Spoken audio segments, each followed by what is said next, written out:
大家好，后院的菜地呢会被切割成一小块一小块的主要原因，主要是当初要消化掉砖头与瓦片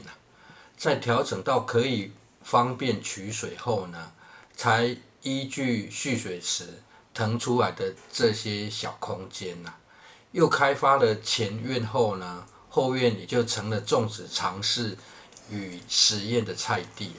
也因此后院空间虽然比前院小很多但是种植的种类呢却比前院多很多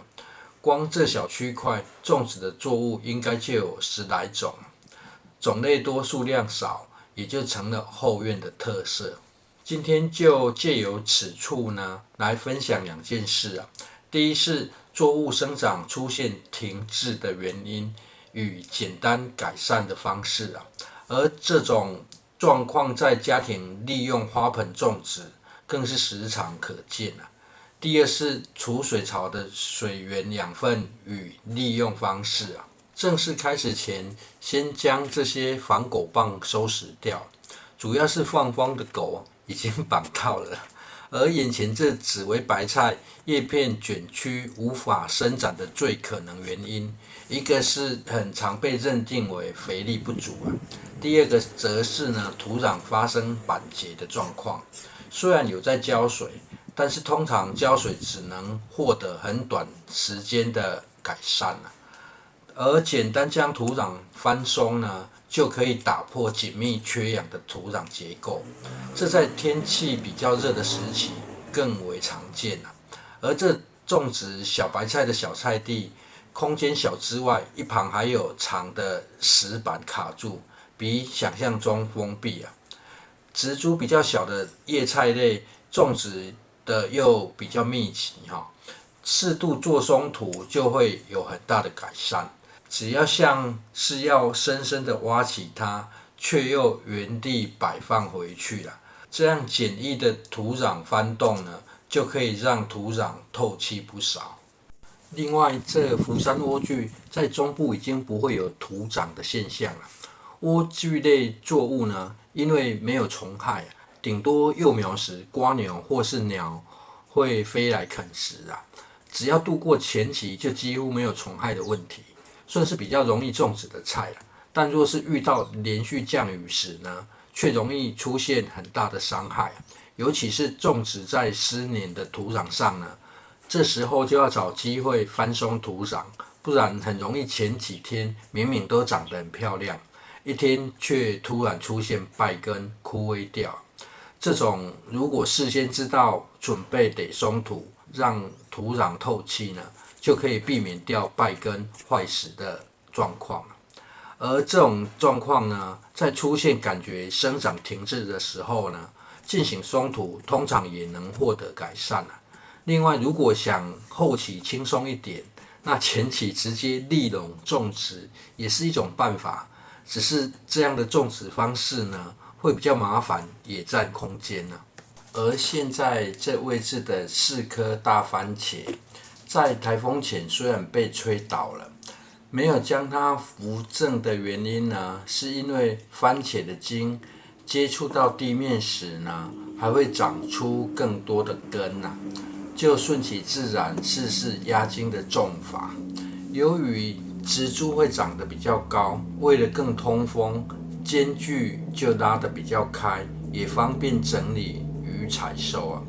这里的土壤表面会出现土壤硬块的原因，则是摆放了蓄水池挖起的黑淤泥，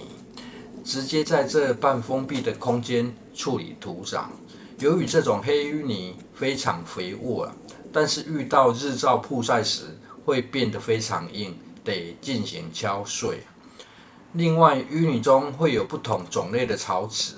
在小空间让它长出来，再进行清除会相对容易，也因此才会出现杂草比较多的状况。不然正常而言，封闭的小菜地杂草生长的数量只会越来越少一番操作下来顺道也帮留下的野生龙葵进行松土这有经过垫高种植的好处浇再多的水也不容易过湿虽然夏日时呢，浇水会得比较频繁哈，但是如果使用的水有天然的养分，频繁的浇水，间接就是在做施肥的动作。接下来，这在今年第一个台风时呢，调整过后的蓄水槽，目前是非常理想，可以自动虹吸进出水啊。已经不需要在每周得重新进行启动的流程。从槽内大品的生长状况，更可以知道灌溉河道的水呢，本身就含有非常高的养分。这些养分老实说呢，用来种植叶菜类已经非常足够啊。若用自然农法的角度，这算不算施肥呢？自然农法借助的是大自然的力量，因此不额外施肥，除了土壤、水源也是很重要的条件。从这一侧观看平时浇水的状况，相对于水槽，这种植槽里还有蚯蚓活动，所以青葱只要这样浇水，就可以长得很好的主因了。而这宜兰葱的品种，只要不积水，时常浇水，更是可以生长快速啊。现在的葱价据说还好高哈，葱若是容易因为连续降雨容易淹死呢，看要不要改种三星葱的品种。当然，这搭配地势够高，会更容易执行啊。松完土过后，等日照较低时再来一起浇水啊。现在添加到这小蓄水槽的是甘蔗酵素了。这蓄水槽因为紧邻墙外河道，不需要虹吸就会缓速进水。偷懒的方式呢，直接将酵素倒进槽内稀释使用。酵素当作叶面肥使用时，感觉效用非常明显。不过，除非土壤过于湿黏呢，不然就习惯直接浇在土壤上，可以避免浓度过高的问题。虽然这小蓄水池看似不大，但其实水量算是不少。观看浇水的过程，除了可以了解水有多少之外呢，也可以将重点摆在目前作物的状况。本部影片会先呈现5天内的陆续变化。由于紫薇白菜呢，叶片呈现卷曲，而且感觉生长停滞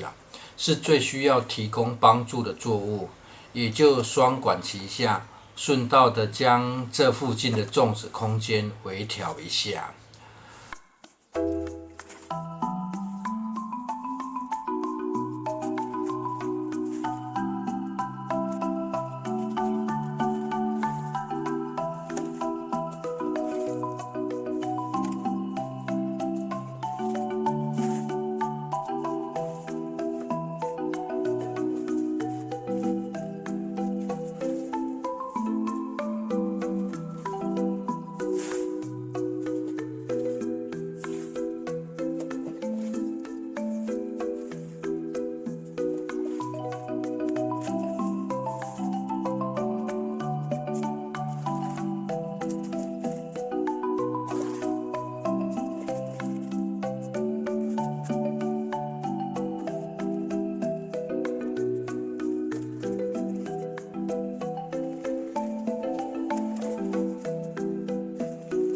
终于把水快捞光了哈，再看一下这一槽水到底可以浇多少地方，这样就不会觉得倒太多酵素了。若不是想要呈现松土浇水与酵素的功用呢，通常这只要几天后再来观看就好。而酵素的作用对于嫩化菜叶也很有明显帮助啊。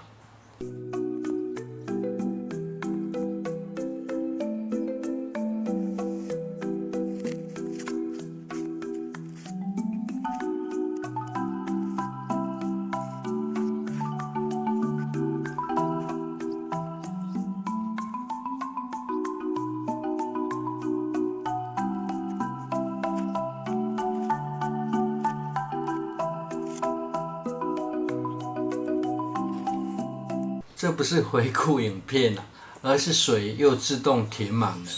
蓄水池的原理就是挖得比灌溉河道深啊。另外，外面的河道必须是老旧的河道。目前的水色呢，可以知道是山上下来的圳水啊。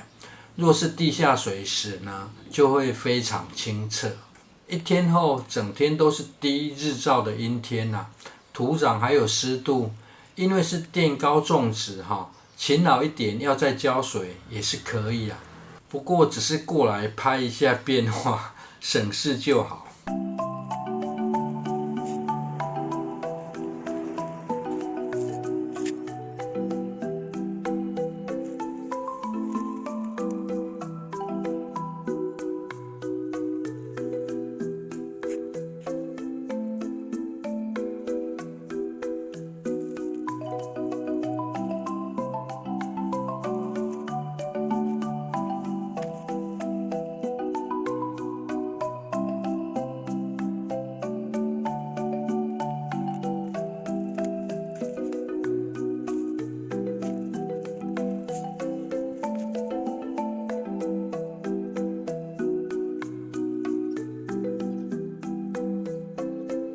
在2天后，因为回乡的小孩子挑种小白菜了，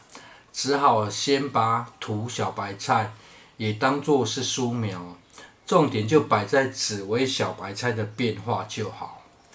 在经过2天后，天气一样是阴天日照比较低的情形下，但是还是可以感觉到生长的速度了。只是紫薇小白菜嫩化的效果算是比较明显了，卷曲的现象已经有很大的改善。紫薇小白菜若是种植到大棵呢，一餐2-3颗的量呢就很足够了。